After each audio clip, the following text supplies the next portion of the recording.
ଜୟ ଜଗନ୍ନାଥ। ଜୟ Jagannath sir, ନମସ୍କାର। ନମସ୍କାର ଆଜ୍ଞା, କୁହନ୍ତୁ। ସାର୍ ମୁଁ କଟକରୁ କହୁଥିଲି, ଜଣେ ଭକ୍ତ ଜଣେ କହୁଥିଲି। ଆଜ୍ଞା ସାର୍ ମୋର ନିଜ ଘରେ ଆଜ୍ଞା ପାଖାପାଖି ବାଛୁରୀ ଗାଈ ବହୁତ ଗୁଡେ ହେଇଗଲେଣି।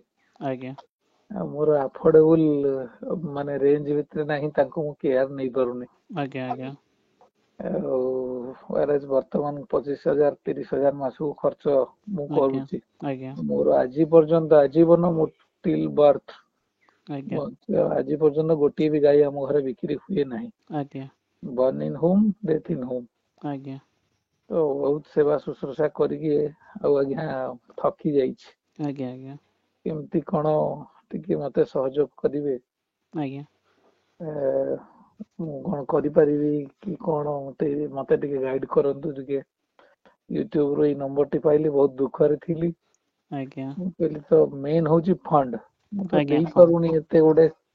ଆଜ୍ଞା 30ଟା ଗାଈ, 19-18ଟା ଗାଈ ହେଲେଣି, ତାଙ୍କୁ ଟିକେ 30,000 ଟଙ୍କା ଦବା, ଲୋକ ରଖିବା, ନିଜେ ଏଇନେ କେତୋଟି ଗୋମାତା ଅଛନ୍ତି?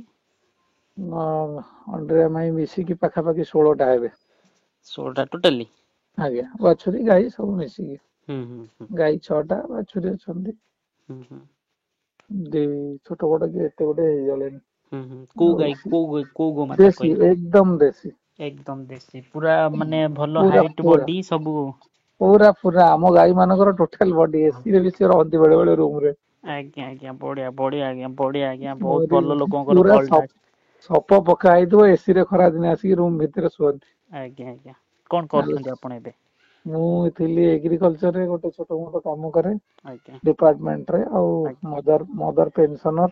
ଆଜ୍ଞା ଆଉ ଗାଈ ସବୁ ଅଛନ୍ତି ଫୁଲବାଣୀରେ। ଫୁଲବାଣୀରେ ଅଛନ୍ତି, ଏଠେଇ ନାହାନ୍ତି? ନା, ସେ ହୁଁ ରଖିଛି ସେଇଠି, ଲୋକ ମିଳୁଛନ୍ତି ନା, ଆମେ ସବୁ କାମରେ ଗଲୁ ହୁଁ ହୁଁ ଦିନରେ। ହୁଁ ସେଠି କାମ ମିଳୁଛନ୍ତି, ଚରିବା ଜାଗା ଅଛି, ହୁଁ ମିଳୁଛି ହୁଁ ତ ଡେ ଟୁ ଡେ ପ୍ରୋବ୍ଲେମ ସବୁ। କିଏ ହଜିଗଲା ରାତିରେ, ସେ ଖୋଜିକି ଆଣି ପାରୁନାହାନ୍ତି। ଆମ ଘରେ ଏମିତି ଗୋଟେ ଗାଈ ଯଦି ହଜିଯିବ ରାତିରେ, ହୁଁ ସେଇଦିନ ଖାଇବା ପିଇବା ବନ୍ଦ, ହଁ ଏଠି ହଁ ବନ୍ଦ ହଁ ସେଠି ହଁ ହଁ ହଁ ବନ୍ଦ। ଏଇଟା ହିନ୍ଦୁ ରୀତିନୀତିର ହଁ କୁହନ୍ତୁ। ନାଇଁ ଆମର ବି ବନ୍ଦ, ସେଠି ବି ବନ୍ଦ, ଫୁଲବାଣୀରେ। ଆଜ୍ଞା ଆଜ୍ଞା ତ ସେଇଭଳିଆ ଆଫେକ୍ସନ, ଇମୋସନ ଏଣ୍ଡ ଆମର ଥଟ ଅଛି। ହୁଁ ତାକୁ ଆମେ ଆଉ କିଛି ଇଏ କରିପାରୁନୁ। ମୁଁ ଦେଖିଲିଣି ଡେ ଟୁ ଡେ, ମୋ ମାଉସୀ ଯିଏ ସେବା ଶୁଶ୍ରୂଷା କରନ୍ତି ଆଫ୍ଟର ରିଟାୟାରମେଣ୍ଟ, ସେ ବି ଟିଚର, ମଦର ବି ଟିଚର। ଆଜ୍ଞା ଇଏ ତାଙ୍କୁ ସେ କରିପାରନ୍ତି, ଟେକିକି କଚି ଦେଲା ପରଦିନ ଯୋଉ ଇଏ ଖୁଣ୍ଟି ଟା ଗୋଟେ ଥିଲା ପଛ ଗୋଟେ କାଠର ଖୁଣ୍ଟି, ସ୍ପାଇନାଲ କଡରେ ଗଳିଗଲା। ଓ ଗୋମାତା କଚିଦେଲା? ସେ ଖାଇବା ଦବା ପାଇଁ ଟିକେ ଗେଲା ଫେଲା ହଁ ମାନେ କରିଦେଇଥିଲେ। ମାନେ ତାଙ୍କ ସ୍ୱଭାବ ଟା, ମାନେ ସେ ତାଙ୍କର ସେ କାହାକୁ ହଁ ଏଞ୍ଜଡ ହେଇଯିବ ବୋଲି ଆଉ ସେ ଭାବନ୍ତି? ସେଇଟା ନୁହେଁ, ସେଟାକୁ ହୁଁ ମାରିଦେଲା ପଡିଗଲି, ସେଇଆ ନୁହଁ କାରଣ। ହୁଁ କହୁଛି ମୁଁ ହୁଁ ଡେ ଟୁ ଡେ ଆୱାର ଇମ୍ୟୁନେସନ ହଉଛି ଡାଉନୱାର୍ଡ ଯାଉଛି। ଆଜ୍ଞା ଆଜ୍ଞା ରିଟାୟାର୍ଡ ପର୍ସନ ତାଙ୍କ ଷ୍ଟାମିନା ଏତେ ନାହିଁ ହୁଁ ହୁଁ ମ୍ୟାନେଜ ହୁଁ କରିବା। ହୁଁ ହୁଁ ହୁଁ ଆଉ ହୁଁ ତାଙ୍କର ସ୍ପାଇନ ଇଞ୍ଜୁରି ଥିଲା ବି ଆଗରୁ। ଆଜ୍ଞା ତ ସୋ ଦ୍ୟାଟ ଟିକେ ଫ୍ରଷ୍ଟେଡ ହେଇକି କହିଲେ ମତେ ଯେ କେମିତି କଣ ଗୋଟେ ବ୍ୟବସ୍ଥା କର। ହୁଁ ଆଉ କଣ କରିପାରିବା ଟିକେ ଚିନ୍ତା କଲେ। ବର୍ତ୍ତମାନ ପାଇଁ ସେପଟ ଏରିଆରେ ଯଦି ନ ରହିପାରିବେ, ସବୁ ବ୍ରିଡ କୋଉ ପଟ ସେଇପଟ ଏରିଆର? ସବୁ ଲୋକାଲ ବ୍ରିଡ। ନାଇଁ ମୋ କହିବା କଥା ଫୁଲବାଣୀର ନିଜସ୍ୱ ଏରିଆ ସେପଟର, ହଁ ମାନେ ହଁ ଯୋଉ ନିଜସ୍ୱ ଡିଷ୍ଟ୍ରିକ୍ଟ କି ସେଇ ପୋଲିସ ଷ୍ଟେସନ ଅଣ୍ଡର, ମାନେ ଯୋଉ ଏରିଆ ଆମର ଯେମିତି ପିପିଲି ହବ। ହଁ ହଁ ଯେମିତି ଲିଙ୍ଗରାଜ ଭୁବନେଶ୍ଵର ହବ, ମାନେ ହଁ ସେମିତିକା ସେଠା ଏରିଆ ନା କଣ? ଆପଣ ହଁ ଲୋକାଲିଟି ପୋଲିସ ଷ୍ଟେସନ ଟା? ପୋଲିସ ଷ୍ଟେସନ ତ ଲୋକାଲ ସେଇଠି ପାଖଟା। ଜାଗା ନା କଣ? ପୁରୁଣା କଟକ। ପୁରୁଣା କଟକ, ସେଇଠି ଗାଈ ଅଛନ୍ତି? ହଁ ଗାଈ ସେଇଠି ଅଛନ୍ତି, ମାନେ ବହୁତ ଫୁଲବାଣୀର ମିଡିଲ ଜାଗା ଟା। ତାହେଲେ ଆମର ବଲାଙ୍ଗୀର ଏଇ ଭୁବନେଶ୍ୱରଠୁ କେତେ ବାଟ ରହିବ ସେ ଜାଗା? ଠିକ 200 କିଲୋମିଟର। ଠିକ 200 କିଲୋମିଟର, ଠିକ ଅଛି। ତ ଆପଣ କହୁଛନ୍ତି ବର୍ତ୍ତମାନ ପାଇଁ ଗୋମାତା କୁ କେମିତି ରକ୍ଷା କରିବେ, ଏଇଟା ହେଲା ମୂଳ କଥା। ଆଉ ମୁଁ କିଛି ନାହିଁ। କଥା ହଉଛି, ମୁଁ ଏବେ ମୁକେଶ ମହାଲିକଙ୍କ ସାଙ୍ଗରେ କଥା ହେଇଥିଲି, ସେ ହୁଁ ହୁଁ ସାଙ୍ଗଙ୍କର ଦାଦା ହେବେ। ହୁଁ ହୁଁ ହୁଁ ଇଏ ଆସୁରାନ୍ସ ଦେଇଥିଲେ ଯେ ଆଗାମୀ 3-4 ମନ୍ଥସ ଭିତରେ ଆମେ 200 ଗୋଶାଳା ଖୋଲିବୁ। ଏଇ ନ୍ୟୁଜ କଭରେଜ ବି ହେଇ ଦେଖିଥିବେ 3-4 ଦିନ ହୁଁ ତଳେ। ହୁଁ ହୁଁ ହୁଁ ଆଉ ସେଠି ବି ଗୋମାତାଙ୍କର ଯୋଉ ଜାଗା ଅଛି, ସବୁ ଗୋଚର ଭୂମି ସବୁ ବହୁତ ରହିଛି। ଆଜ୍ଞା वेस्टर्न एरिया जेहेतु बहुत गुड़े वेस्ट माने पड़िछि लैंड सेमती आमे ଆଜ୍ଞା एक्योर करि परिबा किंतु मु रहिली कटक रे ଆଜ୍ଞା। ताको मैनेज कला भलिया आजिकली नाहंती ନାଇଁ लोक ଶୁଣନ୍ତୁ सब। ଦେଖନ୍ତୁ, ମୁଁ ଯେତିକି ଜାଣିଛି ଗୋଶାଳାରେ ଗାଈ ମରୁନ୍ତି, ଏଇଟା ସତ୍ୟ, ଆପଣ ବି ଏଗ୍ରି ହେବେ ମୋ ସହିତ। ଆଜ୍ଞା କାହିଁକି ନା ଗୋଶାଳାରେ ଗାଈ ମରୁଛନ୍ତି, ମତେ ପୁରା ଦେଖିବା ପୁରା ମୁଁ ଦେଖିକି ଯେତିକି ଅନୁଭୂତି ଅଛି ଗୋଶାଳାରେ ଗାଈ ମରୁନ୍ତି ହେଲା। ଆଜ୍ଞା। ଖାଲି ନାଁକୁ ମାତ୍ର ଗୋଶାଳା ହେଇଯାଉଛି, କିନ୍ତୁ ଗୋଶାଳାର ଯୋଉ ଭିଡିଓ ମୁଁ ଉପରେ ସେଥିପାଇଁ ଦଉନାହିଁ ଆଜ୍ଞା, ମୁଁ ବହୁତ ଗୋଶାଳା ଭିଡିଓ ଦେଖିଲିଣି। ଭିଡିଓରେ ଯେମିତି ଗୋମାତାକୁ ଖାଇବାକୁ ଦିଆହଉଛି, ଯେମିତି ତାକୁ ଗାଧିଆ ପାଧିଆ କରାହଉଛି ବା ଯେମିତି ସୁଜୁସ ରଖାହଉଛି, ସେଇଟା ଭିଡିଓ ବ୍ୟାକ୍ ସାଇଡ ରେ କିଛି ହଉନି ସେଟା। ନା ସେଟା ରିଅଲ ନୁହେଁ। ତେଣୁକରି ଗୋଶାଳାରେ ଗାଈ ଛାଡିବା ହଉଛି ପାପଠୁ ପୁଣ୍ୟଠୁ ପାପ ଅଧିକ। ଆଜ୍ଞା। ତେଣୁକରି ସେଇଟା ତ ବଡ ସମସ୍ୟା ହଉଛି। ଆପଣ ଗାଈ କେତେ ଗୋମାତା କେତେ କ୍ଷୀର ଦିଅନ୍ତି? କ୍ଷୀର ଦିଅନ୍ତି ପାଖାପାଖି ଛୋଟ ବାଲ୍ଟିରେ 5-6 ଲିଟର 7 ଲିଟର ଭଳିଆ ଦିଅନ୍ତି। ଯଦି ଛୁଆ 2-3ଟା ହେଇଥିବ ହୁଁ ହୁଁ। ଏମିତି 2 ବାଲ୍ଟି ଭଳିଆ ପାଖାପାଖି ବି କ୍ଷୀର ଆମେ ନାଇଁ ପାଇଛୁ। ନାଇଁ, ଗୋଟିଏ ଗୋମାତା କେତେ କ୍ଷୀର ଦିଅନ୍ତି?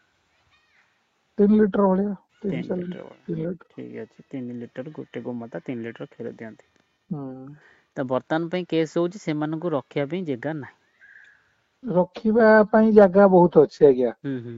କିନ୍ତୁ ରଖିବା କେୟାର ନବା ପାଇଁ ଜାଗା ନାହିଁ। ନାଇଁ ଜାଗା ବି କେୟାର ନେବା ପାଇଁ ବି ଅଛି। ହୁଁ ହୁଁ। କିନ୍ତୁ ମୋର ଆଉ ଆଫୋର୍ଡ କଣ୍ଡିସନ ନାହିଁ ବୁଝିପାରିଲେ, ଓହୋ, 30,000 ମାନେ ଟଙ୍କା ମାସ ପଇସା ଖର୍ଚ୍ଚ କରିବା ପାଇଁ ଆଉ ସକ୍ଷମ ନାହିଁ। ନା ଆଉ ସକ୍ଷମ ନାହିଁ, ବଢିଗଲେଣି ନା। ହୁଁ ହୁଁ ହୁଁ ହୁଁ। 30,000 ପରେ ଟଙ୍କା ହେଇଗଲାଣି, ମୁଁ ତାକୁ କେମିତି କଣ ଖର୍ଚ୍ଚ କରିବି? ଗୋଟିଏ ଲୋକ କେମିତି କରିବ ଖର୍ଚ୍ଚ କହିଲେ? ନା ହେଇପାରିବନି। କି ଆପଣ ଚାହୁଁନାହାନ୍ତି ଜୀବନ ପଛେ ପଳଉ କିନ୍ତୁ ଗାଈ ଭୁଲ ଲୋକଙ୍କ ହାତକୁ ନ ଯାଉ, ସିଏ ବି ଗୋଟେ କଥା। ସେଇଟା ହଉଛି କଥା। ହୁଁ। ଏଇ ମୁଁ କିଛି ଚିନ୍ତା କରିପାରୁନି ବର୍ତ୍ତମାନ। 7ଟା ଗାଈରୁ ଚିନ୍ତା କଲିଣି ଗୋଟେ ଗୋଶାଳା କଥା ଚିନ୍ତା କରିବି। ହୁଁ ହୁଁ।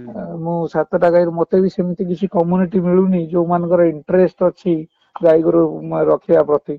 ନା ସେମିତି ମିଳିବେନି ବି ଲୋକ। ବୁଝିପାରିଲେ କି, ସେଇ ଥଟ ର ଲୋକ ନାହାନ୍ତି ହୁଁ ସେଇ ଲୋକାଲିଟିରେ। ତାପରେ ସେଇଟା ଗୋଟେ ଆଦିବାସୀ ଅଧିକୃତ ଜାଗା।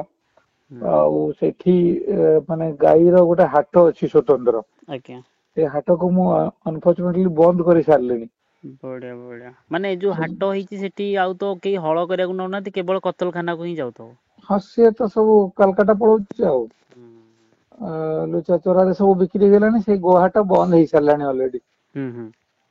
ଆଉ ନୂଆ ସରକାର ଯିଏ ଆସିଛି ବର୍ତ୍ତମାନ, ଯିଏ ସେଠିକାର ଏମଏଲଏ ହେଇଛି ସେ ପୁରୁଣା ଗୋ ବେପାରୀ। ହୁଁ ହୁଁ ହୁଁ। ତାର ନାଁ ଅଛି। ମାନେ ହିନ୍ଦୁ ନା ଅଣ ହିନ୍ଦୁ? ହିନ୍ଦୁ, ପୁଣି ହିନ୍ଦୁ ହେଇକି ବିଜେପି ଧର୍ମୀ ଲୋକ, RSS ଲୋକ, କିନ୍ତୁ ଗାଈ ବେପାରୀ ସିଏ। ଗାଈ ବେପାରୀ ହଁ ହୁଁ। ଏଇଭଳିଆ ଆଟିଚୁଡ ଯୋଉ ଲୋକଙ୍କର ଖାଇବା ଦାନ୍ତ ଗୋଟେ, ଦେଖେଇବା ଦାନ୍ତ ହଁ ଗୋଟେ ହଁ ଥାଏ। ହଁ, ଏଇଟା ତ ସତ୍ୟ ଆଉ। କିନ୍ତୁ ମୁଁ ଜାଣିଛି ତା ସାଙ୍ଗରେ 20 ବର୍ଷ ମିଶିଛି ବୋଲି ମୁଁ ଜାଣିଛି। ରାତିରେ କହିବ ମୁଁ ଭଦ୍ର, ରାତି ସାରା ସବୁ ଟ୍ରକ୍ ଲଗେଇକି ଗୋଚାଲାଣ କରାଏ। ଆଉ ତାର ସବୁ ଲୋକ ବି ଅଛନ୍ତି। ମାନେ ହିନ୍ଦୁ ହେଇକି?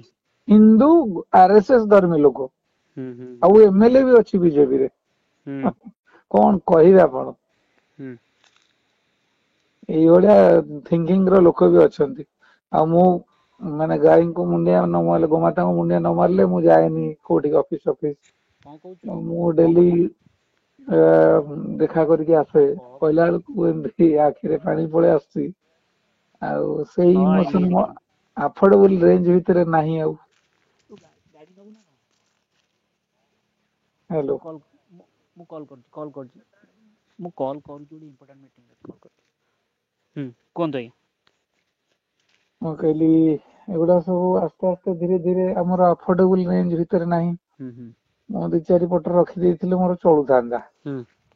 କିନ୍ତୁ ବଢି ଗୋଟେ ଲାର୍ଜ କମ୍ୟୁନିଟି ହେଇଗଲାଣି। ମୁଁ ଜାଣିପାରୁଛି ଆପଣ ମୋରି ସ୍ଥିତିରେ ଅଛନ୍ତି। ମୁଁ ଅଣ୍ଡିରା ବାଛୁରୀଟେ ହେଲେ ବି ତାକୁ କୁଆଡେ ଛାଡି ପାରୁନି, ମୁଁ ବାନ୍ଧିକି ରଖିଛି ଏପର୍ଯ୍ୟନ୍ତ।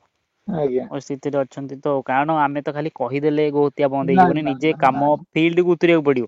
ଫିଲ୍ଡକୁ ଓହ୍ଲେଇବାକୁ ନିଜେ ପଡିବ କଷ୍ଟ ପାଇବାକୁ ପଡିବ, ନିଜ ଖାଇବା ମୁଠାକ ନ ଖାଇଥାଇକି ଗାଇକି ଆଗ ଖାଇବାକୁ ଦବାକୁ ପଡିବ। ସେଇଆ ଚାଲିଛି ବର୍ତ୍ତମାନ। ବର୍ତ୍ତମାନ ସେଇଆ ଚାଲିଛି। ମତେ ସେଥିପାଇଁ ଫ୍ରି ଲୋକ ଅଫ୍ ବହୁତ ଟାଇମ୍ କହିବେ, ଲୋକ ବହୁତ କହିବେ ଆପଣ ଗାଈ ରଖି ପାରୁନାହାନ୍ତି, କାହିଁ ରଖିଛନ୍ତି, ଇଏ କରୁନ୍ତୁ, ବହୁତ କଥା କହୁଥିବେ, ମୁଁ ଜାଣିପାରୁଛି ଆଜ୍ଞା ଏଇଟା। ଆଜ୍ଞା। ଲୋକଙ୍କ କଥା ଶୁଣିଲେ ଜୀବନରେ କିଛି କରିହବନି, ଏଇଟା ସତ୍ୟ। ତାଙ୍କ କଥା ଶୁଣିଥିଲେ ଆଜି ଯାଏଁ ମୋ ଘରେ ଗାଈ ନଥାନ୍ତା। ଗାଈ ନଥାନ୍ତା ପ୍ରକୃତ ତାଙ୍କ କଥା। କଥା ଶୁଣିକି ବି ମୁଁ ଡିସିସନ ନଉଛି କି ଗୋଶାଳରେ ଛାଡିବା ପାଇଁ, ସେଇଆ ନୁହଁ। ହୁଁ ହୁଁ ହୁଁ। ମୋ କଥା ହଉଛି ମୁଁ ଆଫୋର୍ଡେବଲ ରେଞ୍ଜ ଭିତରେ ଦେଖନ୍ତୁ ଆଉ ନାହିଁ। ମେନ୍ କଥା ହେଇଛି, ଆମର ଯୋଉ ବର୍ତ୍ତମାନ ଗୋଶାଳା ଟେକ୍ନୋଲୋଜି ସବୁ ତିଆରି ହଉଛି। ଆଜ୍ଞା। ସେମାନେ କଣ ଦେଖୁଛନ୍ତି ନା, ଗୋଶାଳରେ ଆମେ ଗୋଟେ ଗାଈ ରଖିଦବୁ, ଆମେ ଗୋଟେ ମାନେ ରାଜନୀତି କରିବୁ, ଏଇଟା ହଉଛି ମୁଖ୍ୟ ଉଦ୍ଦେଶ୍ୟ। ସେଇଟା ତ ତାଙ୍କ ଉଦ୍ଦେଶ୍ୟ। ବୁଝିହେଲା। ଆଜ୍ଞା ଯଦି ଗୋଶାଳାରେ ଗୋଟେ ଗାଈ ଛାଡିକି ଆମେ ସେ ଗାଈରୁ ଯଦି କିଛି ଇନକମ ନ କରିପାରିବା ତାହେଲେ ସେ ଗୋଶାଳା ବୃଥା। ବୃଥା ତ ଆଉ ନିଶ୍ଚିତ କାହିଁକି ବୃଥା। ନା ଗୋଶାଳାରେ ଯୋଉ ପାଞ୍ଚ ଜିନିଷଟା ଆମେ ରଖିଛେ, ଏକ ଜିନିଷଟା 1 ରୁ 2 କରିପାରିବାନି, ଭଲ ବ୍ରିଡ୍ ତିଆରି କରିପାରିବାନି, ତ ସେ ଗାଈକି ସେକେଣ୍ଡ ଘରକୁ କି ନବ କିଏ? ଲାଭ କଣ? କିଛି ଲାଭ ନାହିଁ। ତ ଠିକ ଅଛି, ମୁଁ ଆପଣଙ୍କୁ ନିଶ୍ଚିତ ସହଯୋଗ କରିବି। ତ ତାଙ୍କ ପାଇଁ ଦେଖନ୍ତୁ ମେନ୍ କଣ ହବ, ସତ୍ୟ କଥା ମୁଁ ଦେଖନ୍ତୁ କହୁଛି। ଆଜ୍ଞା ବର୍ତ୍ତମାନ ବି ସେ ଦଉ 3 ଲିଟର କ୍ଷୀର। ଆଜ୍ଞା ହାତରୁ ଖାଇକି ଘୋଡା ଆଗରେ ଡେଇଁ ହବନି। କଥାରେ ଅଛି ଧର୍ମସ୍ୟ ମୂଳେ ଅର୍ଥ। ଆଜ୍ଞା ଆଜ୍ଞା ବିନା ଅର୍ଥରେ ଧର୍ମ କାର୍ଯ୍ୟ କରିବା ଅସମ୍ଭବ। ଆଜ୍ଞା ଧର୍ମ ଏବଂ ଅର୍ଥ ଏ ଆଜ୍ଞା ଦିଟାକ ସର୍ବଦା ପରିପୂରକ। ନିଶ୍ଚିତ ନିଶ୍ଚିତ ଆଜ୍ଞା। ଠିକ ହେଲା, ବୁଝିହେଲା କି? ଆଜ୍ଞା ତେଣୁ କରି ବିନା ଅର୍ଥରେ ଧର୍ମ କାର୍ଯ୍ୟ କରିହବନି, କି ଧର୍ମ କାର୍ଯ୍ୟ ଦ୍ଵାରା ଅର୍ଥ ରୋଜଗାର ବି ମାନେ ଇଏ କରିହବନି। ଠିକ ଅଛି। ଆଜ୍ଞା ତ ବର୍ତ୍ତମାନ ୟା ପାଇଁ ବ୍ୟବସ୍ଥା ମୁଖ୍ୟ ହଉଛି କଣ ନା, ଗାଈ 3 ଲିଟରରୁ କ୍ଷୀର ଏମାନଙ୍କର ଅଧିକ ଯିବ ନାହିଁ। ନା ହବନି। ହବନି। ତେଣୁକରି ଏମାନଙ୍କ ପାଇଁ ମୋ ଯୋଉ ଚିନ୍ତାଧାରା, ଏମାନଙ୍କ ପାଇଁ ଗୋଟିଏ ହରିୟାଣା ନନ୍ଦୀ ଯୋଗାଡ ହବ। ଠିକ ଅଛି। ଆଜ୍ଞା ଆଜ୍ଞା ନନ୍ଦୀ ଯୋଗାଡ ହେଲେ କଣ ହବ ନା, ଦିନ ଏମିତି ଆସିବ ଯଦି ଗାଈ ଆମେ ନ ଖାଇ ପାରି ଗୋଶାଳା ଥିବେ, ସେ କତଲଖାନାକୁ ନ ଯିବା ପାଇଁ ଆଜ୍ଞା ଇଏ ହଉଛି ରାସ୍ତା। ଆଜ୍ଞା ଆପଣ ଦେଖିଥିବେ କାଲି ପରଦିନ ନ୍ୟୁଜ ଫ୍ୟୁଜରେ ସବୁ ହାଇଲାଇଟ ହଉଛି, କୋଉ ଆମ ମନ୍ତ୍ରୀ ଜଣେ ଓଡିଆ ମନ୍ତ୍ରୀ ନା କିଏ ଜଣେ, ସେ ଆମର ଏଗ୍ରିକଲଚର ମିନିଷ୍ଟର। ସିଏ ଆଣିନ୍ତି କୋଉଠୁ କହିଲେ, ଆମର ଯୋଉ ପୁଙ୍ଗୁନୁରୁ। ସେ ଦିଟା କିଛି ଆଣିଛନ୍ତି। ଏଟାକୁ ଆଣିକି ହାଇଲାଇଟ କରିବା ଛଡା ଆଉ କିଛି କଣଟା ବଡ ଉଦ୍ଦେଶ୍ୟ କଣ ନାହିଁ। ଦିଟା ଜିନିଷ କେତେ ଲୋକ ଏମିତି ଆଣିଛନ୍ତି। ଏଇ ଯେ ଆପଣ କହୁଛନ୍ତି ବର୍ତ୍ତମାନ ପାଇଁ ଆପଣଙ୍କ ଘରେ ଗାଈ ଆପଣ ଖାଇବାକୁ ଦେଇ ପାରୁନାହାନ୍ତି, କିନ୍ତୁ ଗାଈକି ଛାଡି ପାରିବେନି, ମରିଯିବେ ପଛେ ଗାଈକି ଛାଡି ପାରିବେନି। ସେଟା ହବନି। କିନ୍ତୁ ହଁ ଭୁଲ ଲୋକ ହାତକୁ ନଯାଉ ବୋଲି ଆପଣ, କାରଣ ଆପଣଙ୍କ ଜୀବନର ଯୋଉ କଥାରେ ଅଛି, ଯୋଉ ଆମର ବିଜେଡି ପୂର୍ବତନ ଆମର ମୁଖ୍ୟମନ୍ତ୍ରୀ କହନ୍ତି 12 ବର୍ଷ ତପସ୍ୟା ଶୁଖୁଆ ପଡାରେ ପଳେଇଲା। ଆଜ୍ଞା ସେଇଭଳିଆ ହେଇଯିବ, ଆପଣଙ୍କ କଥା ବି ସେଇଭଳିଆ ହେଇଯିବ। ନିଶ୍ଚିତ ନିଶ୍ଚିତ। ତେଣୁ କରି କଣ କରାଯିବ, ତେଣୁକରି ଏଇ ବ୍ୟବସ୍ଥାଟି କରାଯିବ। ବର୍ତ୍ତମାନ ପାଇଁ ସେ ଗାଈ ମାନଙ୍କୁ ଆମେ କେମିତି ଡେଭଲପ କରିବା ହଉଛି ମୁଖ୍ୟ ଉଦ୍ଦେଶ୍ୟ। ଆହୁରି କ୍ରସ ବ୍ରିଡ କରିକି ଡେଭଲପ କରିପାରିଲେ ଭଲ କଥା। ଦେଖନ୍ତୁ ହରିୟାଣା ଏବଂ ଓଡିଶା ବ୍ରିଡ ଆଜ୍ଞା ଚିହ୍ନି ପାରିବେନି କୋଉ ଗାଈ କଣ। ଆଜ୍ଞା ତାଙ୍କର ମୁଣ୍ଡରେ ପୋଲ ଅଛି, ଏମାନଙ୍କର ମୁଣ୍ଡରେ ପୋଲ ଅଛି। ଆଜ୍ଞା ଏମାନଙ୍କର ନାଭି ନାହିଁ, ସେମାନଙ୍କର ବି ନାଭି ନାହିଁ। ହୁଁ ବୁଝିଲେ କି? ତେଣୁ କରି ସେ ବ୍ରିଡ କୁ ଆମକୁ କନଭର୍ଟ କରିବାକୁ ପଡିବ ହାଇ ମିଲ୍କ ଗାଈରେ। ଆଜ୍ଞା ଖାଲି ଗୋଶାଳାରେ ଆଣି ରଖିଦେଲେ ତ କିଛି ହବନି ନା। ହୁଁ ଦେଖନ୍ତୁ ପୁରା ସତ୍ୟ ହଉଛି, ଆପଣ ଗୋଟେ ଗୋଶାଲାର ଭିଡିଓ ମୋର ଦେଖିଥିବେ। ଆଜ୍ଞା ସେ ଗୋଶାଲାର ଜଣେ ମରିଗଲେ ଆର ବର୍ଷ ଜୁନ ଜୁଲାଇ ମାସରେ ବସ୍ ଆକ୍ସିଡେଣ୍ଟରେ ମରିଗଲେ, ପିପିଲ ଟୋଲ ଗେଟ ଆଡେ। ଆଜ୍ଞା ତ ମରିଗଲେ, ସିଏ ମରିଗଲେ। ବର୍ତ୍ତମାନ ପାଇଁ ଗୋଶାଲା ପୁରା ହୀନସ୍ତା ପୁରା ପୁରି। ଆଜ୍ଞା ଆଜ୍ଞା ତ ଗୋମାତା ଖାଇବାକୁ ପାଉନାହାନ୍ତି କହିଲେ ଚଳେ। ଆଜ୍ଞା ଆଜ୍ଞା ତେଣୁକରି ବଡ ଦୁଃଖ ଲାଗୁଛି, କଣ କରାଯିବ?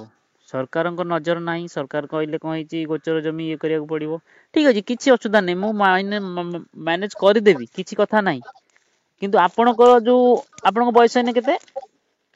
ମୋର 38। 38? ଆଜ୍ଞା ମାନେ 38 ଚାକିରି କରିନି ତ ବର୍ତ୍ତମାନ ପାଇଁ? ଆଜ୍ଞା ଚାକିରି କରିନ୍ତି ନା? ହଁ କରିଛି ଗୋଟେ ଛୋଟ ମୋଟ। ଗଭର୍ଣ୍ଣମେଣ୍ଟ ତ? Government undertaking. ଓହୋ ଦେଖନ୍ତୁ ଏଇ ସମସ୍ୟା ହଉଛି ବର୍ତ୍ତମାନ ପାଇଁ, ଏଇ ଗୋଟା ହଉଛି ସମସ୍ୟା। ଠିକ ଅଛି, ଆପଣଙ୍କୁ ନିଶ୍ଚିତ ସହଯୋଗ କରାଯିବ। ସେ ଯୋଉ ଭାଇ ଯୋଉ ଆଉ ଜଣେ କହୁଥିଲେ, ଆପଣ ସେ କହିଛନ୍ତି ନେବେ ବୋଲି, ସେ କିଛି ତାଙ୍କ ଆଡୁ କିଛି ରିପ୍ଲାଏ ଆସିଲାନି, କିଛି ଆସିଲାନି? କିଏ କହିଲେ? ଯୋଉ କହୁନଥିଲେ ଜଣେ ଭାଇ କହିନ୍ତି କି, କହିଲେ ଗୋଶାଳା ସବୁ ହବ ନେବେ ବୋଲି କହୁଥିଲେ। ହଁ ନାଇଁ ନାଇଁ, ମୁଁ ସେଇ କମ୍ୟୁନିଟିର ଲୋକ କିଛି ପାଇଲିନି। ସମସ୍ତଙ୍କୁ ଦେଖିବାକୁ ମିଳୁଛି ଯେ ମାସକୁ ଆମକୁ କିଛି ଦିଅ, ଆମେ ଗୋଶାଳା କରିବୁ। ଆହା ବୁଝିପାରିଲେ, ସେ ସବୁ କମର୍ସିଆଲ ବେସିକ ହେଇଯାଉଛି। ମୁଁ କହିଲେ ମାସକୁ ମାସ ଦବା ପାଇଁ ବି ଟେନସନ ନାହିଁ। ସେବା କରିବା ପାଇଁ ବି ମୋର ଟେନସନ ନାହିଁ, ମନ ଦୁଃଖ ନାହିଁ। ମୋ କହିବା କଥା, ଡେ ଟୁ ଡେ ସମସ୍ତଙ୍କର ବଡି ରେଟ ହେଇ ଚାଲିଛି। ଆମର ସବୁ ସ୍ୱାସ୍ଥ୍ୟରେ ଆମେ ସବୁ କମି ଚାଲିଛେ।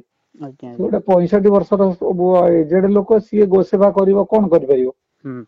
ଏଥିରେ ଆଗ ଧାଡିର ୟଙ୍ଗ ପିଲା ଯୋଉମାନେ, ସେମାନେ ବାହାରିବା କଥା। ଆଜ୍ଞା ଯେ ଆଜ୍ଞା ଆମର କିଛି କରିବା ଦରକାର, ଆମର କିଛି ମାନେ ମା ପ୍ରତି ସେବା ଅଛି। ମା ବୁଢୀ ହେଇଗଲା ବୋଲି ତାକୁ ଫୋପାଡି ଦବା। ନା ସେଇଟା ତ କଦାପି ନୁହେଁ। ସେଇଆ ନୁହଁ, ମା ପ୍ରତି କିଛି ସେବା ଅଛି, ଶୃଙ୍ଖଳା ଅଛି, କିଛି ଡିସିପ୍ଲିନ ଅଛି, ଯୋଉଟା କି ମେଣ୍ଟେନ କରିବାକୁ ପଡିବ।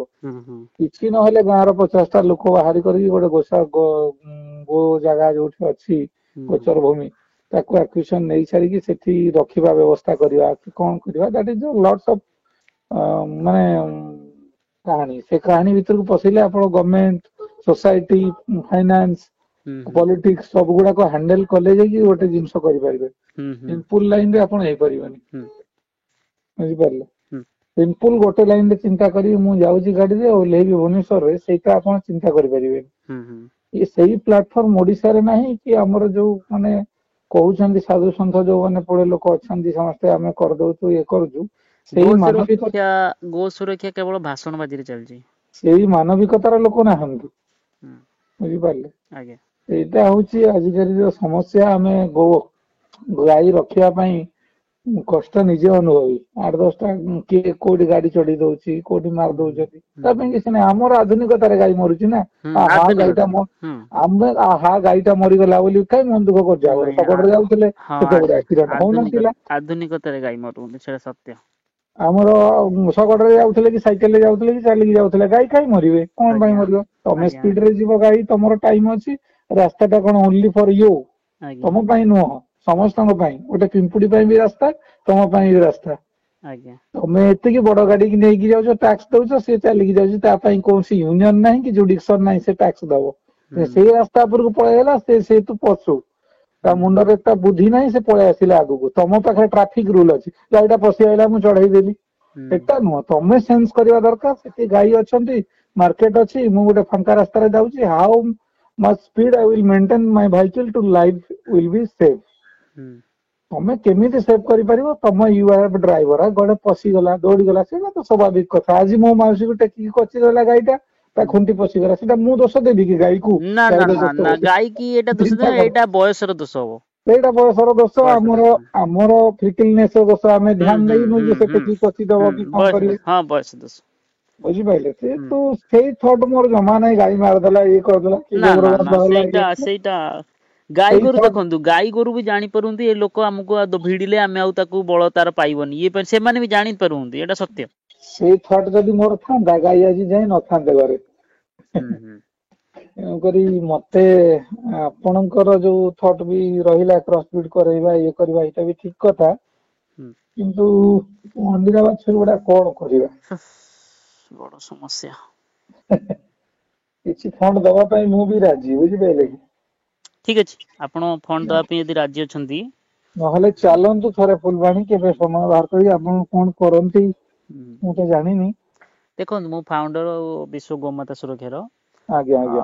ତଥାପି ମୁଁ କୌଣସି ମିଛ କଥା କହିବାକୁ ଚାହିଁବିନି। ତଥାପି ଆମ ନାଇଁ ନାଇଁ, ଉପରେ ଆପଣ ଯାହା କହିଛନ୍ତି କି ଡିସ୍କସନ ହେଇଛି, ବହୁତ ପ୍ରଶ୍ନ ଉଠୁଛି। ଠିକ ଅଛି, ବହୁତ ପ୍ରଶ୍ନ ଉଠିଛି, ଏବଂ ଆମର ମୁଖ୍ୟ କର୍ତ୍ତବ୍ୟ ହଉଛି କଣ ନା, ଦେଶୀ ଗାଈର ସମ୍ବୋଧନ କରିବା। ଓଡିଶା ବ୍ରିଡ ସମେତ ବି ଆମର ଭାରତ ବର୍ଷରେ ଯେତେ ଶୁଦ୍ଧ ଦେଶୀ ଗାଈ ଅଛନ୍ତି, ଏଇଟା ପୁରା ଆମର ପୁରା ଶୁଦ୍ଧ ଦେଶୀ ଗାଈ, ତାକୁ ପ୍ରମୋଟ କରିବା। ନାଇଁ, ହଁ, ପ୍ରମୋଟ କରିବା। କିନ୍ତୁ ଲୋକ କହିବେ, ଭାଇ ତମେ ଗିର୍ ଗାଈ କାଇଁ ପ୍ରମୋଟ କରୁଛ, କାଇଁ ଆମ ଓଡିଶା ବ୍ରିଡ କି ପ୍ରମୋଟ କରୁନ? ଯଦି ଓଡିଶା ବ୍ରିଡ କି ଆମେ ପ୍ରମୋଟ କରୁନୁ, ଆପଣ କେମିତି ଜାଣିଲେ ଆମେ ପ୍ରମୋଟ କରୁନୁ? କିନ୍ତୁ ଓଡିଶା ବ୍ରିଡ ପ୍ରମୋଟ କରିବୁ କେମିତି? ଲୋକ ସିନା ନେଲେ, ତାକୁ ସିନା ବଢିଲେ ହବ। ଯଦି ଲୋକ ନେବେନି, ଆମେ ତ ଓଡିଶା ବ୍ରିଡ ଗାଇକି ବାହାର ରାଜ୍ୟକୁ ଦଉନାହୁଁ ଜମା। ତାପରେ ଆଉ ଗୋଟେ କଥା, ଆପଣଙ୍କୁ ପ୍ରଥମରୁ କହିଥିଲି, ଧର୍ମ ସମ୍ବଳ ଅର୍ଥ। ବିନା ଅର୍ଥରେ ଧର୍ମ କାର୍ଯ୍ୟ କରିବା ଅସମ୍ଭବ। ଯଦି ଅସମ୍ଭବ, ତାହେଲେ ଆମେ ଓଡିଶା ବ୍ରିଡ କି ଆଣିକି କେମିତି 2 ପଇସା ରୋଜଗାର କଲୁ ବି ଗାଈକି ବଞ୍ଚେଇ ପାରିବୁ? ଗିର୍ ଗାଈ ବୁକିଂ ହଉଛି, ବହୁତ ଲୋକ ଗାଈ ନଉଛନ୍ତି, ବହୁତ ଲୋକ ଟାଇମ ରେ ଗାଈ ନେଇ ପାରୁନାହାନ୍ତି। ସେମାନେ ଆମ ଉପରେ ବିରକ୍ତି ଭାବ କରୁନ୍ତି, କହନ୍ତି ପଇସା ଆପଣ ରିଟର୍ଣ କରୁନାହାନ୍ତି, ଇଏ କରୁନାହାନ୍ତି, ସିଏ କରୁନାହାନ୍ତି, ଏ କଥା ବି କହୁଛନ୍ତି। କିନ୍ତୁ ଗାଈ ଗ୍ରୁପ ୱାଇଜ ଆସୁଛି, ଠିକ ଅଛି। ଏମିତି ଲୋକ ଅଛନ୍ତି ଗାଈ ନବା ପାଇଁ ଲୋକ ତରବର ହୁଅନ୍ତି, ଏମିତି ବି ଲୋକ ଅଛନ୍ତି ଗାଈ ବୁକିଂ କରି ତାଙ୍କ ଟାଇମ ପିରିୟଡ ଯେତିକି ଦିଆ ହଉଛି, ଗାଈ ଦେଇ ହଉନି। ଗାଈ ନଦେଲା ପରେ କଣ, ସିଏ ଖରାପ ଆମ ପାଖରେ ଭାବୁନ୍ତି। ବହୁତ ପ୍ରକାର ସମସ୍ୟା ଆସୁଛି ଏମିତିକା। ତ ମୁଁ କହିବିନି ଯେ ଲୋକ ଆମ ଉପରେ ବି ପ୍ରଶ୍ନ ଉଠଉନାହାନ୍ତି, ଲୋକ ପ୍ରଶ୍ନ ଉଠଉଛନ୍ତି। ଲୋକ ଭଗବାନଙ୍କ ଉପରେ ଲୋକ ପ୍ରଶ୍ନ ଉଠଉଛନ୍ତି, ଆମ ସାଧାରଣ କଥା। କିନ୍ତୁ ଏମିତି ହଉଛି, ଗାଈ ଯେତିକିଟା ବୁକିଂ ଆସୁନି କି, ଲୋକ ଗାଈ ନଉନାହାନ୍ତି। ସେ 10,000 ତାଙ୍କର ନବା ଦରକାର ନାଇଁ କି, ଗାଈ ନଉନାହାନ୍ତି। 10,000 ପଛେ ଯାଉ, ସେ ଗାଈ ନଉନାହାନ୍ତି। ଗୋଟେ ସଟନ ଅଫ ମୁଡ ହେଇଯାଇଥିବ ଗାଈ ରଖିବା।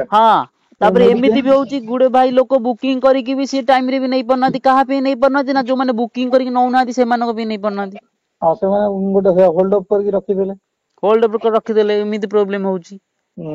ଆଉ ନିଜେ ଆଣି ଗାଈ ଲୋକଙ୍କୁ ଦବା ପାଇଁ ସେ ବି ବହୁତ ବଡ ସମସ୍ୟା ହଉଛି। କଣ ନା ଏକରେ ବହୁତ ପଇସା ଦରକାର, ଦ୍ୱିତୀୟରେ ହଉଛି ଗାଈ ଫ୍ରେଶ ଗାଈ ସବୁବେଳେ ଦରକାର। ତଥାପି କେତେ ନାହିଁ, ତଥାପି ବେଶୀ ଲୋକ ସେମିତି ନାହାନ୍ତି, 3-4 ଜଣ। ଦେଖନ୍ତୁ ଭିଡିଓ ମାଧ୍ୟମରେ ମୁଁ ସତ କହିବାକୁ କେବେ ଇଏ ହଉନି। ଏମିତି ବି ଏ ଭିଡିଓ ମାଧ୍ୟମରେ ମୁଁ କହୁଛି ବର୍ତ୍ତମାନ ପାଇଁ ଯୋଉ ଲୋକ ଚାହାନ୍ତି ମୋ ମୋବାଇଲ ନମ୍ବର ତ ଯୋଉଠି ପାଇବେ ସେଠି ମିଳିଯିବ। ଖୋଲା ବିତର୍କରେ ଆହ୍ୱାନ, ଲୋକଙ୍କୁ ଖୋଲା ବିତର୍କ ଆହ୍ୱାନ। ସିଏ ଯଦି ଆମକୁ ଚିଟିଂ କି ଇଏ ସାବ୍ୟସ୍ତ କରିଦେବେ ତାହେଲେ ଆମେ ଆଗରେ ତାଙ୍କ ଆଗରେ ଚିର ମୁଣ୍ଡ ନମସ୍ତେ କରିବୁ ତାଙ୍କୁ। ଯଦି ସାବ୍ୟସ୍ତ କିଏ କରିପାରିବେ, ଏଟା ଖୋଲା ଚ୍ୟାଲେଞ୍ଜ। ଯୋଉମାନଙ୍କ ସହିତ ଭାବୁଛନ୍ତି ଜାଣି ଶୁଣି କାହା ସହିତ କାହାକୁ ଠକା ଯାଇଛି, ସେମାନେ ଖୋଲା ଚ୍ୟାଲେଞ୍ଜ କରିବେ। ଠକିବା ଅର୍ଥ ହଉଛି କଣ ନା ଫୋନ ରେ ବ୍ୟବହାର କରିବା, ଭିଡିଓ ଇଏ କରିବା, ଫୋନ କଲା ପରେ ସେ ଫୋନ ସୁଇଚ ଅଫ୍ କରିଦବା ହଉଛି ଠକାମିର ପରିଚୟ। ତ ଆପଣ 15ଟା ଗାଈ ରଖିଛନ୍ତି ବୋଲି ଜାଣିନ୍ତି ଗୋମାତା ରଖିବାର କଷ୍ଟଟା କେତେ। ତ କଥାଟା ସେଇଟା ବୁଝିବାକୁ ପଡିବ ଲୋକମାନଙ୍କୁ। ତ ଏଇ ସମସ୍ୟା ହଉଛି। ଠିକ ଅଛି, ମୁଁ ଆପଣଙ୍କ ପାଇଁ ପୁରା କହିଲା ଭଳିଆ ପୁରା ନେବି, ପୁରା ଦାୟିତ୍ୱ ନେବି। ବୁଝିପାରିଲେ, କଷ୍ଟଟା ମୋର କୌଣସି କଥା ନାହିଁ। ଯୋଉ ଭଳିଆ ରେଟ ରେ ଖର୍ଚ୍ଚ, ଆଉ ଆପଣ ଜାଣିଛନ୍ତି ଆମ ଗାଈ ଗୁଡା ଦେଖିଲେ କହିବେ ଏତେ ହେଲ୍ଦି ଗାଈ ଗୁଡା କେମିତି ରଖିଛନ୍ତି। ତ ତାଙ୍କ ପାଇଁ ସେଇ ଗୋଟିଏ ବାଟ ହବ। ତାଙ୍କ ପାଇଁ ଗୋଟିଏ ବାଟ ହଉଛି ଯୋଉ ରାସ୍ତାରେ ଗଲେ ସକ୍ସେସ୍ ହବ ସେଇ ରାସ୍ତାଟା ହିଁ କରାହବ ତାଙ୍କ ପାଇଁ। ଖାଲି ଗୋଶାଳାରେ ରଖିଦେଲେ ହବନି। ତାଙ୍କ ପାଇଁ ସେଇ ଭଳିଆ ଭଲ ନନ୍ଦୀ ଆଣିକି ସେମାନଙ୍କୁ ବ୍ରିଡିଂ କରିବାକୁ ପଡିବ। ବ୍ରିଡିଂ କଲେ ହିଁ ସେମାନଙ୍କର ମାନେ ଇଏ ହବ, ଉନ୍ନତି ହବ। ବୁଝିହେଲା କି? ତେଣୁକରି କରିବା। ଆପଣ ଯଦି ମତେ ନମ୍ବର ଖୋଜି ଆପଣ ବିଶ୍ଵ ଗୋମାତା ସୁରକ୍ଷା ହେଲ୍ପଲାଇନ ନମ୍ବର କେବେ ପାଇଲେ? ପାଇଲିଣି 3-4 ଦିନ ହେଲାଣି। କିନ୍ତୁ ଟିକେ ମୁଁ ସମୟ ହଉନଥିଲା କଥା ହେବା ପାଇଁ, ବୋଲି ଟିକେ ଆଜି ଯାହାବି ହଉ କଥା ହେବି। ଯଦି ଏମିତି ନ ହଉ, ଯଦି ଆପଣଙ୍କ ଗୋମାତାକୁ ଧର କିଏ ଟେକ୍ ଓଭର ନ କରନ୍ତି, ତାପରେ ପୁରା ସତ୍ୟତାର ସହିତ କରନ୍ତୁ, ଆପଣ କଣ କରିବେ? ବାଧ୍ୟ କଷ୍ଟ ହେଇକି ରଖିବେ ପଛେ ରଖିବେ। ରହୁଛି ତ ଶୁଣ, ଗୋଟେ ସେବା ଗୋଟେ ହଉଛି ଡେଡିକେସନ ମନୋବୃତ୍ତି। ଆପଣଙ୍କର ଅର୍ଥ ନାହିଁ କିନ୍ତୁ ଆପଣ ଦେଇ ଚାହୁଁଛନ୍ତି। ବୁଝିପାରିଲେ, ଗୋଟେ ଜିନିଷ ହଉଛି ଆମେ ସେତିକି ଗେନ୍ କରିଛୁ ତା ପାଖରୁ କି ଜୀବନରେ ଆମର ଅସୁବିଧା ଗୁଡାକ ସେ ଟଳେଇ ଦେଇଛି। ତାମାନେ ସେଇ ଅସୁବିଧା ମୁଁ ବେନିଫିଟ ପାଇଛି ସବୁଠୁ, ଜୀବନରେ ବଞ୍ଚିକି ଅଛି ଆଜି ଏତେ ସିଚୁଏସନ ଯାଇକି ବି। ବୁଝିପାରିଲେ, ସେଇଟା ହଉଛି ମୋର ବଡ ହର୍ଡଲ୍ସ, ଯୋଉଟା କି ଗୋମାତା ମୋର ଟାଳି ଦେଇଛି। ଆଜି ମୁଁ କାହିଁକି ଚିନ୍ତା କରୁଛି ଏସବୁ ଜିନିଷ, ମୁଁ ଗୋଟେ ଏତେ ଦେଇ ଦେଇଛନ୍ତି ଯେ ମତେ ଗୋମାତା, ମୁଁ ମାନେ ବିୟର କରିପାରୁନି ଯେ ନାଇଁ ମୁଁ 15-17 ଜଣ 18 ଜଣଙ୍କ ଗାଈଙ୍କୁ ଖାଇବାକୁ ଦେବି କେମିତି। ସେଇଟା ଗୋଟେ ବଡ ସିଚୁଏସନ ମୋ ପାଇଁ। ବୁଝିପାରିଲେ, ତ ମୁଁ ରଖିପାରିବି 2ଟା 3ଟା 4ଟା, ସେମିତି କିଛି ଅସୁବିଧା ନାହିଁ। ଆଜି ବି 16ଟା 17ଟା ଅଛନ୍ତି।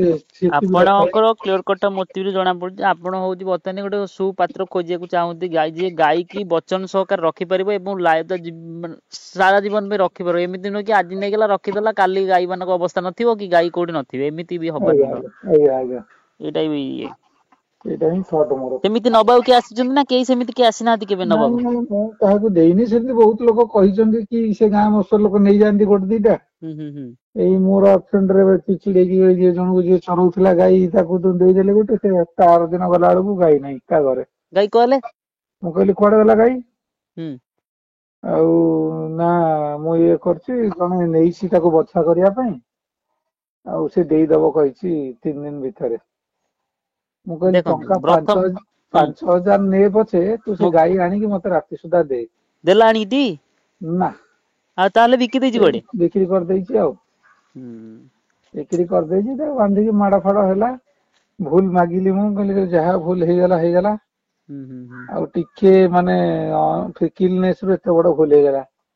ତେଣୁକରି ଆଉ ସେ ଭୁଲ ଆଉ ଆଜି ଯାଏ ହେଇନାହିଁ। ସେଇ ଭୁଲର ବି ରିଅଲାଇଜ କରୁଛି ମୁଁ ଆଜି ଯାଏ। ତେଣୁକରି ଗୋଟେ ଆପଣ ପ୍ରପର ପାତ୍ର ଖୋଜିବା, ଇଏ କରିବା, ଏଗୁଡାକ ସବୁ କେତେ ଜଟିଳ ପୂର୍ଣ୍ଣ ସେଟା ମୁଁ ଜାଣିଛି। ଆଜି କି 30 ବର୍ଷ ହେଲାଣି, କି 35-40 ବର୍ଷ ହେଲାଣି ଏ ସମସ୍ୟା। କୋଉଠୁ ତାପରେ ଯାଇକି ଆଉ ଗୋଟେ ଆମେ କଥା ଭାଇ ଦେଖନ୍ତୁ, ଲୋକ କେହି ମାନେ କହିବାକୁ ଗଲେ କିଛି ଲୋକ ଅଛନ୍ତି, 100ରୁ ସବୁ ଲୋକ ତ ଖରାପ ନୁହେଁ, 100ରୁ ମିନିମମ 5%, 100 କି 5 ଜଣ, ମାନେ ଆମର ଯେତିକି ସହିତ ଗୋଟେ 100ରେ 5 ଜଣ ମିନିମମ ଦାନ ଦଉଛନ୍ତି। ସେ ଅମୁକ ଗୋଶାଳାରେ ପ୍ରଶ୍ନ ଇଏ ହଉଛି, ସେମାନେ ଦେଇଛନ୍ତି। ଜଣେ ଭାଇ ଦେଇଛନ୍ତି, ଆଶୁତୋଷ ଭାଇ ଜଣେ ଆମର ଅଛନ୍ତି, ତାଙ୍କ ନାମ ଖୋଲା କହୁଛି। ଆଶୁତୋଷ ଭାଇ ଦାନ ଦେଇଛନ୍ତି। कौन दाना आशुतोष? आशुतोष हरिचंदन। अच्छा नहीं नहीं आशुतोष राउत रही लाइन रही कही दौ ना मो सान भाई ना साहू ना से काले देइतो ई कोन बोली भाबिली रही लाइन था कही दौची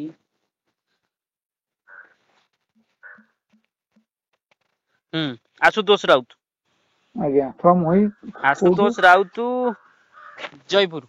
अच्छा ये कोरापुट भाई गोमाता पे दान देइछन्ति एटा सत्य भाई।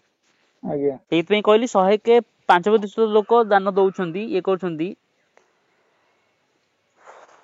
नहीं नहीं मु वीडियो देखि कि केबे भी इंस्पायर होएनी मो कहया कथा गवर्नमेंट गोटे शेल्टर करू जिंदी टाउन मानकरे कंजिया हुदा अछि देखंतु देखंतु गवर्नमेंट कथा जो आपण कहले मु आपण कहि दोची जेमिति गोटिए जो हमर ताऊ कोन कोंदी जो खंडार खोल मु कहि दोची क्लियर कथा आज्ञा गोटिए कमाणरे जोड़िए खंडा जेमति रही परिबनी सेही भली गोटिए सिस्टम धेरे गोटिए सरकार धेरे दीटा गुण केबे हेले रही परिबो ना आज्ञा जो माने गो हत्या पे लाइसेंस दउछंती से माने गो माता को भी ठीक से रखी परिबेनी एटा होची मो सिद्धांत ए तो निश्चित बात बुझे लागी केबे हेले गोटे आपण देखंतु राम सबले धर्म को रक्षा करथले अधर्म केबे करथले कि से न ताहले ताहले गोटिए थरे केमति हेइ जिवो गोटिए लोक दी भाग केमति हेइ परिबो सिस्टम एटा नुहो तेणु करी एम चालची गोहत्या बंद होनी कि जीवनी कोन करे सी बंद हे परिबन शंकराचार्य कथा को बीजेपी कथा मु कहू शंकराचार्य को बीजेपी कथा मानुछु जे सेटा होची कथा शंकराचार्य कथा बीजेपी मानुची ना बीजेपी कथा शंकराचार्य मानुछंती के का नहीं नहीं बीजेपी सुनंतु बीजेपी कथा शंकराचार्य मानिबार अधिकार नाही हां बीजेपी की शंकराचार्य माने कार्य करिबार आदेश देवा अधिकार अछि शंकराचार्य सीए निजे शंकराचार्य कहिसंती शासन तंत्र उपरे जी अधिकार साब्यस्त करे बा शासन तंत्र उपरे जी शासक को ऊपर शासन करे आज्ञा आज्ञा जी शासक को ऊपर शासन करंती माने जो माने आम मानकु शासन करूंती तांको ऊपर जी शासन करे अर्थ हमर एडी बीजेपी बतने शासन कला बीजेपी ऊपर जी शासन करिवो से पद होउची शंकराचार्य पद आज्ञा तेणु करी एमाने तो शंकराचार्य को ये करिया पे तांको एग्नेस्ट रे कहिया पे माने पछुनाती ना से माने पछुनाती ना तेणु करी ए हला सिस्टम खाली गोटे घर कर देले जे गोरु रही जिवे गाय गोमाता ना रही ना ना ना ना सेमिति संभव नै हे परिबन एमिति संभव नै तीनोटी गोमाता मु रखिची लोक बहुत कथा कहउछन्ती बहुत ये करछन्ती केते कष्ट रखिची एटा मु जानि परुची आज्ञा केते कष्ट होउची तीन बहुत कष्ट होउची तने ए सब प्रॉब्लम होउची ठीक अछि मु आपनक पे पूरा दृढ़ कार्य ये करबी तो आमी जति जो बतन जति कथा हले आज्ञा आज्ञा खाली गोमाता को रखिल होबनी गोमाता टू केम 3 लीटर खीर टू आमी जेमतिका ताकू ता पे 12 लीटर 13 लीटर पर्यंत जीवा पे से व्यवस्था करा जिवो आज्ञा ताहले गाई रहिबो आज्ञा गाई रु आयर नहले केई गाई रखिबिनी आज्ञा बुझियला आज्ञा आज्ञा हां तो तेनु करी जो आमी जो कथा बतन हेले याकू ओके आपन आश्रम दा अछि हमर विश्व गोमाता सुरक्षा हमर आश्रम नै विश्व गोमाता सुरक्षा हमर पिपिल दांड मुकुंद आज्ञा हमर आश्रम नै आपण कहूची बतन पे केते 38 वर्ष कहले ना हां 38 से हां मते 34 पूरी के 35 चलियो आज्ञा रखा हां तेणु करी आपण तो जाहले बड़ भाई हेबे तेणु करी ठीक अछि हम मिसी काम करबा बहुत काम करबा आपण भली लोक ही हम सहित जोड़ी हेले जा हबो आज्ञा मु गोटिए माळी अछि आपण जि समझ मिसिबे हम गोटे माळ होई परिबा तो कथा हला हिया तो आमी जो बतने जो कथा हले आकू माने इन्फॉर्मेशन राइट पे माने किछ लोकन को शिक्षा दबा पे वीडियो टी व्यवहार करला आपण किछ असुविधा नै तो ना ना ना हां आपण नाट मु पछरे कॉल करबी आपण को नमस्कार रहउछ जय जगन्नाथ ठीक अछि आज्ञा आज्ञा जय जगन्नाथ जय